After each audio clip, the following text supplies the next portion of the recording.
The scene is November 17th, 2023.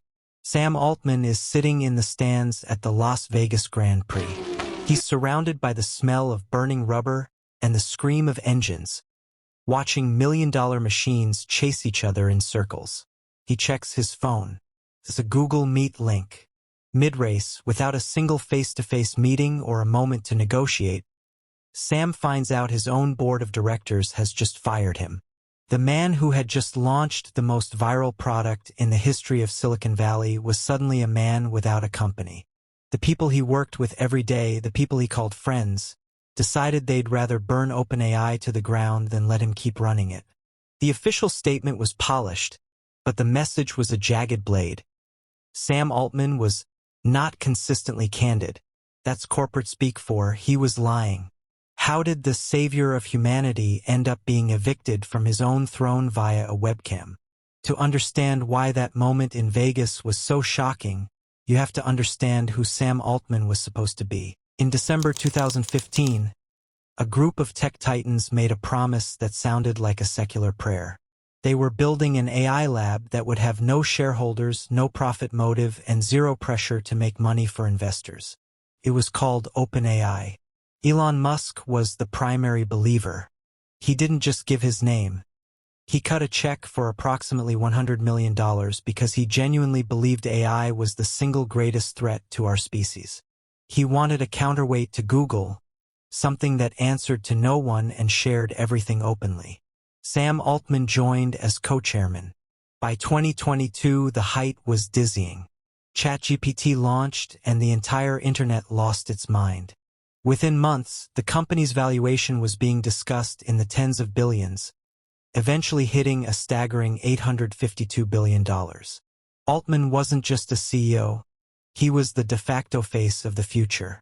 He was testifying before the U.S. Senate, shaking hands with world leaders, and being hailed as the monk of Silicon Valley, the man who owned no equity and only did it for the love of the mission. You make a lot of money, do you? I paid enough for health insurance. I have no equity in OpenAI. You need a lawyer or an agent? I'm doing this because I love it. It's the glitch system, and this is why the people who laughed the loudest were always the ones who weren't paying attention.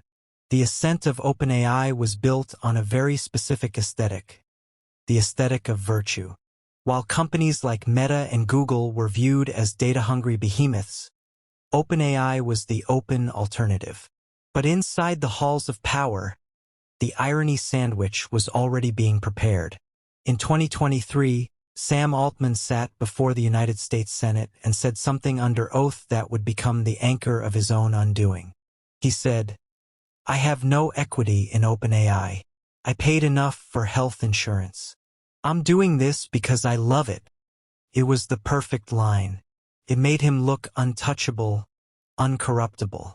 But while the world was swooning over his lack of greed, the internal documents were telling a different story. It eventually came out that he held equity through Sequoia Capital and Y Combinator funds, and he was running the OpenAI startup fund the entire time.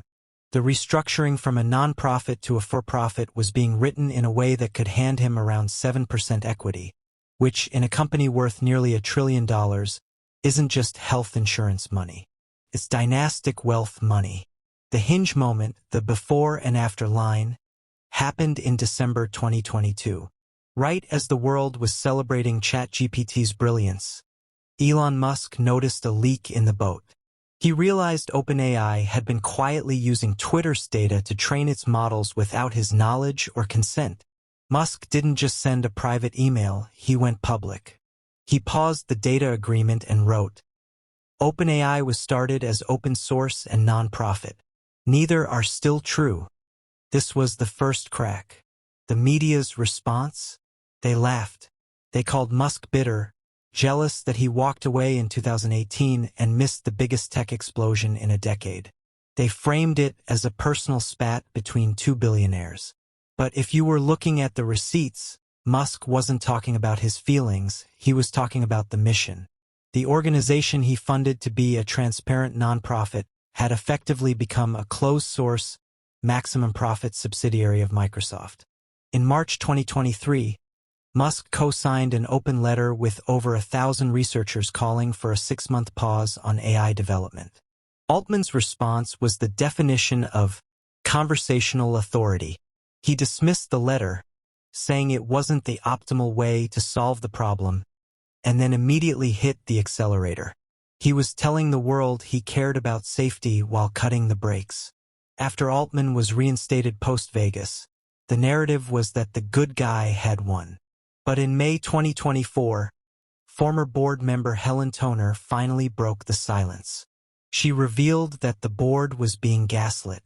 They didn't even know ChatGPT was launching until they saw it on Twitter. More damningly, senior executives had used the term psychological abuse to describe Sam's management style. This wasn't a mission. It was a cult of personality. OpenAI had promised to spend 20% of its computing power on superalignment, ensuring AI doesn't kill us all. By May 2024, the leaders of that team, Ilya Sutskever and Jan Like, were gone. Like went public, stating that safety culture had taken a back seat to shiny products. The 20% budget? It had been quietly slashed to between 1 and 2%. Then, in late 2025, they did the unthinkable. They rewrote the mission statement and literally deleted the word safely. The peak of this autopsy isn't a tweet or a rumor.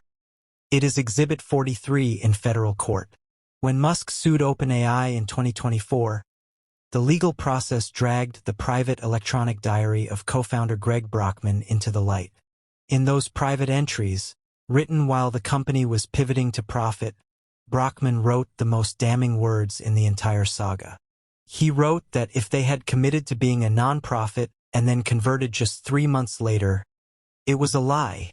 He explicitly wrote that Musk's version of events, that they were not honest with him, would be correct.